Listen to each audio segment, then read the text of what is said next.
Hello, നമ്മൾ indoor പ്ലാന്റ്സിനെ കുറിച്ചിട്ടുള്ള ഒരു വീഡിയോ ആണ് ചെയ്യുന്നത്. അപ്പോൾ നമുക്ക് എല്ലാവർക്കും വീട്ടിൽ പ്ലാന്റ്സ് ഒക്കെ വെക്കാനായിട്ട് ഇഷ്ടമുള്ള ആൾക്കാരായിരിക്കാം. അപ്പോൾ ഇൻഡോർ പ്ലാന്റ്സിനോട് ക്രേസുള്ള ആൾക്കാരുണ്ടായിരിക്കും. അപ്പോൾ നമ്മൾ ചില ആൾക്കാർ ഇൻഡോർ പ്ലാന്റ്സ് വീട് ഡെക്കറേറ്റ് ചെയ്യാൻ വേണ്ടിയിട്ടായിരിക്കും യൂസ് ചെയ്യുന്നുണ്ടായിരിക്കുക. അപ്പോൾ ചില ആൾക്കാർ അതിൻ്റെ യൂസസും ബെനിഫിറ്റ്സും ഒക്കെ അറിഞ്ഞിട്ടായിരിക്കും ഇൻഡോർ പ്ലാന്റ്സ് വീട്ടിൽ വെക്കുന്നുണ്ടായിരിക്കാം. അപ്പോൾ നമ്മൾ നേരത്തെ പറഞ്ഞ പോലെ നമുക്ക് വീട് ഡെക്കറേറ്റ് ചെയ്യാനായിട്ട് നമുക്ക് ഇൻഡോർ പ്ലാന്റ്സ് യൂസ് ചെയ്യാം. നമ്മുടെ വീട്ടിലൊരു ഗ്രീനറി കൊണ്ടുവരാൻ വേണ്ടിയിട്ട് നമുക്ക് ഇൻഡോർ പ്ലാന്റ്സ് വെച്ചിട്ട് നമുക്ക് നല്ല ഭയങ്കര ഡെക്കറേറ്റ് ചെയ്ത് വളർത്താനായിട്ട് പറ്റും.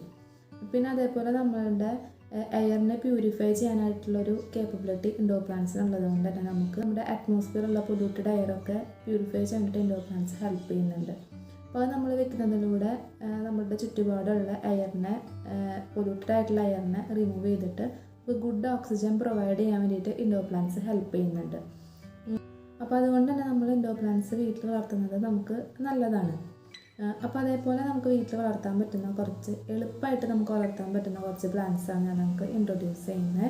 അപ്പോൾ അതിൽ ഞാൻ ഒരു 4 പ്ലാന്റാണ് ഞാൻ ഇന്നത്തെ വീഡിയോയിലൂടെ ഞാൻ കാണിക്കുന്നത്. അപ്പോൾ ഏതൊക്കെയാണ് 4 പ്ലാന്റ്സാണ് ഞാൻ നമുക്ക് കാണിച്ചു തരാം.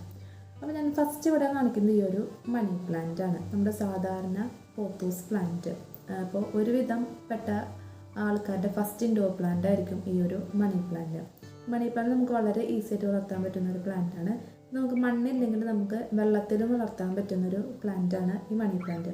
ഈ ഒരു പ്ലാന്റ് ഞാൻ വെള്ളത്തിലാണ് വളർത്തിയിരിക്കുന്നത്. ഇതിപ്പോൾ അത്യാവശ്യം നല്ല ഹെൽത്തി ആയിട്ടിരിക്കുന്ന ഒരു പ്ലാന്റാണ്. അപ്പോൾ നമുക്ക് വെള്ളത്തിൽ നല്ല ഹെൽത്തി ആയിട്ട് വളർത്താൻ പറ്റുന്ന ഒരു പ്ലാന്റാണ് ഈ ഒരു മണി പ്ലാന്റ്.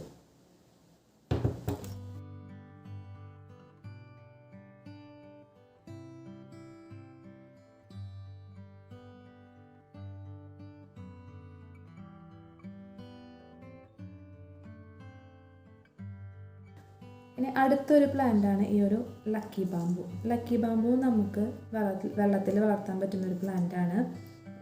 അതേപോലെ നമ്മളധികം കെയർ ചെയ്തിട്ടുണ്ടെങ്കിൽ നമുക്ക് നല്ല ഗ്രോത്ത് തരുന്നൊരു പ്ലാന്റാണ് ഈ ഒരു ലക്കി ബാമ്പു.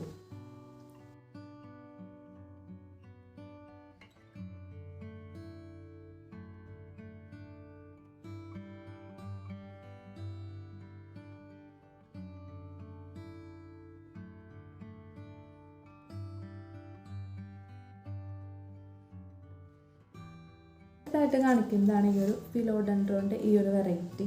ഇത് ഫിലോഡെൻഡ്രോൺ സ്റ്റെനോലോബം എന്ന് പറഞ്ഞിട്ടുള്ളൊരു വെറൈറ്റിയാണ്. ഇത് നമുക്ക് വളരെ ഈസി ആയിട്ട് കെയർ ചെയ്ത് വളർത്താൻ പറ്റുന്നൊരു ഇൻഡോർ പ്ലാന്റ് ആണ്. ഇത് കുറച്ചും കൂടി ഇൻഡോറിൽ തന്നെയാണ് കൂടുതലും നന്നായിട്ട് വളരാം. അല്ലെങ്കിൽ നമ്മൾ പുറത്ത് വെക്കുകയാണെന്നുണ്ടെങ്കിൽ ഈ ഒരു പ്ലാന്റ് അത്യാവശ്യം നല്ല ഷെയ്ഡായിട്ടുള്ളൊരു ഏരിയയിലാണ് നമ്മൾ വെക്കാനായിട്ട്. ഈ പ്ലാന്റ് കുറച്ചും കൂടി ലോ ലൈറ്റ് ഇഷ്ടപ്പെടുന്ന അല്ലെങ്കിൽ കുറച്ചും കൂടി ഷെയ്ഡ് ഇഷ്ടപ്പെടുന്നൊരു പ്ലാന്റാണ്. വെയിലുള്ള ഏരിയയിലൊക്കെ നമ്മൾ വെക്കുകയാണെന്നുണ്ടെങ്കിൽ ഇതിൻ്റെ ഇലയിൽ മഞ്ഞ നിറം വന്നിട്ട് കളറാകെ പ്ലാന്റാകെ കേടായി പോകുന്നതാണ് കണ്ടിരിക്കുന്നത്.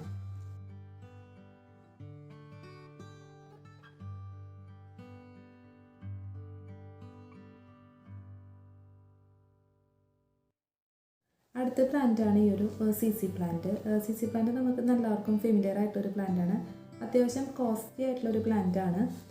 പിന്നെ നമുക്ക് വളരെ ഈസി ആയിട്ട് വളർത്താൻ പറ്റുന്നൊരു പ്ലാന്റാണ്. നമ്മളധികം കെയർ ചെയ്തില്ലെങ്കിലും നമുക്ക് അത്യാവശ്യം നന്നായിട്ട് ഗ്രോത്ത് തരുന്നൊരു പ്ലാന്റാണ്. അതേപോലെ നമ്മൾ നന്നായിട്ട് കെയർ ചെയ്യുകയാണെങ്കിലും അതേപോലെ എക്സ്ട്രാ ഓർഡിനറി ഗ്രോത്ത് തരുന്നൊരു പ്ലാന്റ് എന്നും കൂടി വേണമെങ്കിൽ നമുക്ക് ഈ CC പ്ലാന്റിന് പറയാം. അപ്പോൾ CC പ്ലാന്റ് നമുക്ക് പ്രൊപ്പഗേറ്റ് ചെയ്യാൻ വളരെ ഈസിയാണ്. നമുക്ക് ഈ ഒരു ലീഫ് എടുത്തിട്ട് നമ്മൾ മണ്ണിൽ കുഴിച്ചിടാന്നുണ്ടെങ്കിൽ നമുക്ക് അതിൽ നിന്ന് പുതിയ പ്ലാന്റ് ഉണ്ടാക്കാനായിട്ട് പറ്റും. അതേപോലെ നമുക്ക് വേണമെങ്കിൽ സ്റ്റെമ്മിൽ നിന്ന് നമുക്ക് പ്രൊപ്പഗേറ്റ് ചെയ്യാനായിട്ട് പറ്റും. പിന്നെ CC പ്ലാന്റ് നമ്മൾ ഡെയിലി നനച്ച് കൊടുക്കേണ്ട ഒരു ആവശ്യം വരുന്നില്ല. അപ്പോൾ നമ്മളൊരു 2 ആഴ്ച 3 ആഴ്ചയൊക്കെ കൂടുമ്പോൾ നമ്മൾ നനച്ച് കൊടുത്താൽ മതി. ഇനിയിപ്പോൾ അത്രയും ചൂടായിട്ടൊരു കണ്ടീഷനാണ്, മണ്ണാകെ ഡ്രൈ ആയിട്ടിരിക്കുകയാണെങ്കിൽ മാത്രമേ നമ്മൾ നനച്ച് കൊടുക്കേണ്ട ആവശ്യം വരുന്നുള്ളൂ. അപ്പോൾ ഇന്നത്തെ എൻ്റെ വീഡിയോ നിങ്ങൾക്ക് ഇഷ്ടപ്പെട്ടു അല്ലെങ്കിൽ യൂസ്ഫുൾ ആയെന്ന് തോന്നുകയാണെന്നുണ്ടെങ്കിൽ വീഡിയോ ഒന്ന് ലൈക്ക് ചെയ്യുക. അതുപോലെ ചാനൽ ഒന്ന് സബ്സ്ക്രൈബ് ചെയ്ത് സപ്പോർട്ട് ചെയ്യുക.